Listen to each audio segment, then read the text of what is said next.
Petit retour sur ça. Alors en ce moment on est vraiment au cas au nez. On a eu une période on a eu une période Brooks, hein. On a eu une période là dernièrement Soconi, et puis là on attaque une période au cas au nez. Après la Carbon X2, voici la dernière. C'est quoi ça?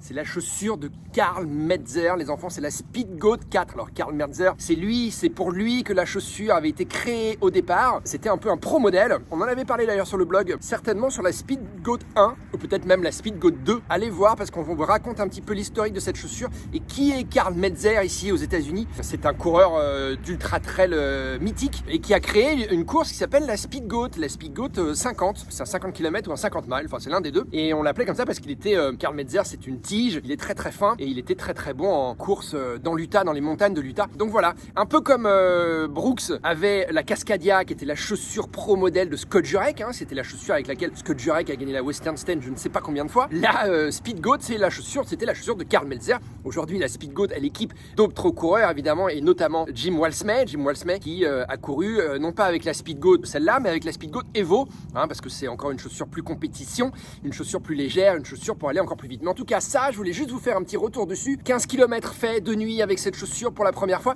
Et alors le même problème, c'est le même problème, la même solution, la même révélation. Il suffit de prendre une pointure supplémentaire.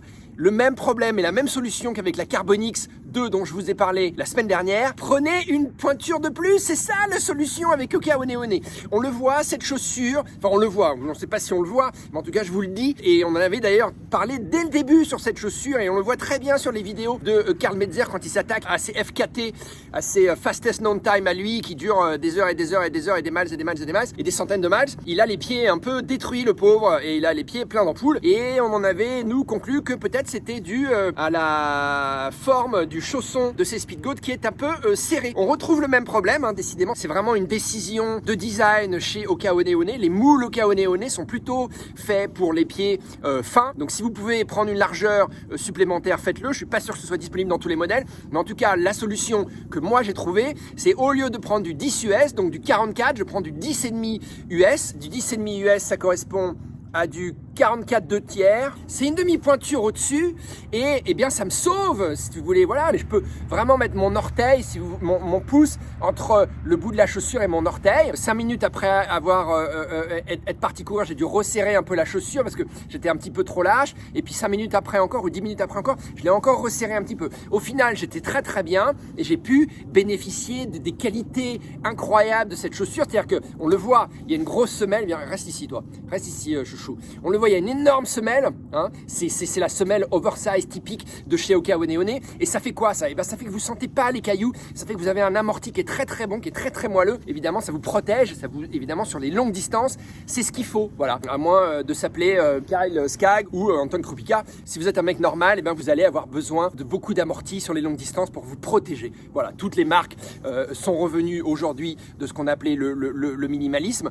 Aujourd'hui, hein, la grande mode, c'est ça, et heureusement, parce que c'est ce qui nous protège. Donc ça, c'est un des modèles phares de chez Hoka qui ne se renie pas, parce que voilà, grosse épaisseur de semelle, donc très très très bon amorti. Ça reste quand même dynamique, et ça c'est toute la magie de Hoka. C'est-à-dire que c'est pas des chaussures dans lesquelles vous vous enfoncez et puis vous ressortez plus, tu vois. C'est pas de chamallow, tu vois, c'est chamallow, mais ça rebondit. Voilà, c'est l'effet Hoka One. Et donc ça c'est très bien foutu. La tige, bon, c'est encore un peu tôt pour moi pour faire une critique vraiment approfondie de la tige et en dire du bien ou du mal. J'ai pas ressenti de point de friction, je suis bien. Bon, si ce n'est encore une fois, mais ça c'est pas que la tige, parce que c'est aussi le moule de la semelle, hein, parce qu'on le rappelle, chez Hoka One, un des points commun un peu à toutes les chaussures, c'est le système un peu du siège baquet. Vous savez, les voitures de rallye, hein, à la Sébastien Loeb, le mec il est dans son siège, le siège il revient comme ça, tu vois, il le cale pour que dans les virages tu partes pas d'un côté et de l'autre de l'intérieur de la voiture. Le mec il est bien calé dans son siège baquet, tu vois, il est calé comme ça, il bouge plus, tu vois,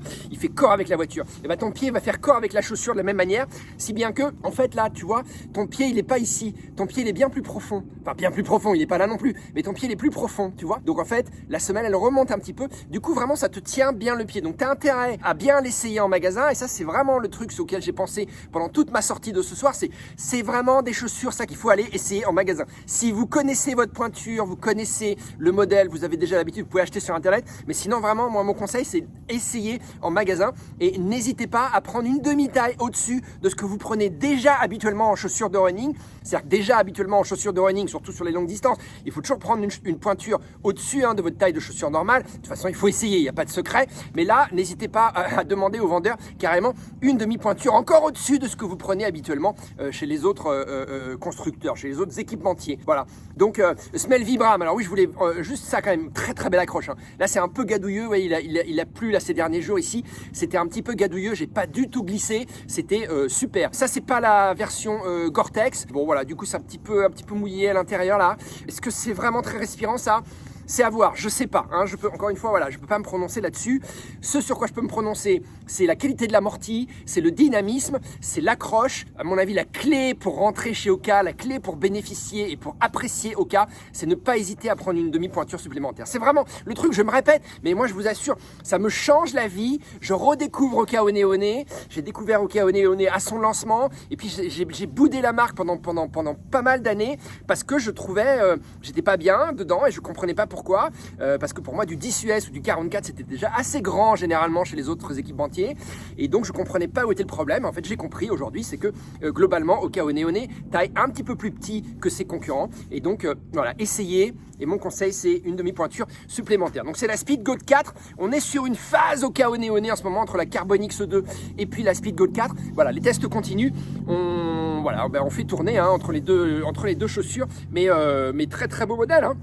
Karl Metzer, est-ce qu'il est encore équipé de ça? Je sais pas, ça c'est une question. C'est une question. On va essayer d'y répondre la prochaine fois. Voilà, allez, salut. One lie, one time to make amends.